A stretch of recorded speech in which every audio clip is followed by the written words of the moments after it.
I still remember the exact moment my world changed forever. It was my daughter Emily's 18th birthday. The house was filled with family, friends, laughter, and music. I had spent weeks planning the party because Emily meant everything to me. Watching her grow up had been the greatest joy of my life. As everyone gathered around the birthday cake, I stood nearby with my phone, ready to record this special moment. "Make a wish, sweetheart," I said with a smile. Emily looked at the candles for a few seconds. Then she looked directly at me. Her expression suddenly changed. "You're not my real dad." The room went completely silent. At first, I thought she was joking. A few guests even laughed nervously. But Emily wasn't smiling. "I found out the truth," she said. "My biological father is someone else." My heart dropped. For 18 years, I had been there for every important moment in her life. I taught her how to ride a bike.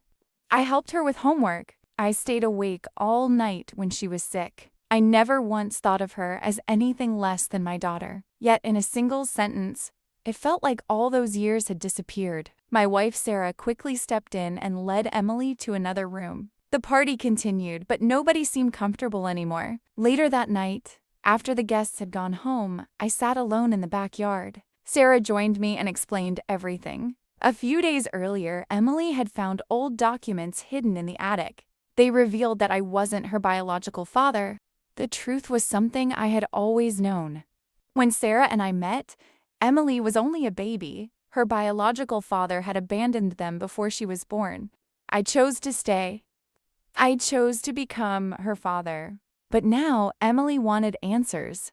Within weeks, she started searching for her biological father online. Eventually, she found him. His name was Richard. And from that moment, everything began to change. After finding Richard online, Emily started talking to him every day.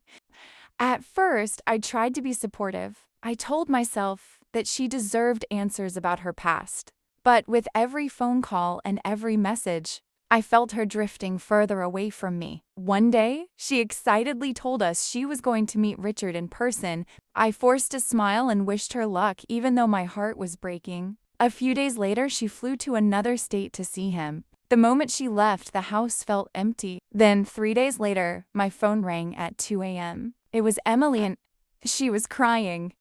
"Dad," she whispered. "Can you come get me?" Without asking questions, I booked the first flight. When I arrived at the airport, I saw her sitting alone on a bench with tears running down her face. The second she saw me, she ran into my arms. "What happened?" I asked. Emily broke down crying. "Richard doesn't want me," she said. "He said he has a new family now. He told me I'm part of a past he wants to forget." My heart shattered for her. I held her tightly and said, "You'll never be unwanted as long as I'm here." On the flight home, Emily held my hand the entire time. When we landed, she turned toward me with tears in her eyes. "I owe you an apology," she said. "For what?" "For thinking that being a father is about blood." Then she hugged me tighter than ever before. "You are my real dad. You stayed when you didn't have to. You loved me when someone else walked away." I couldn't stop the tears from falling. That day, Emily learned something important. A father isn't the man who helps create a child. A father is the man who stays, loves, sacrifices, and never gives up.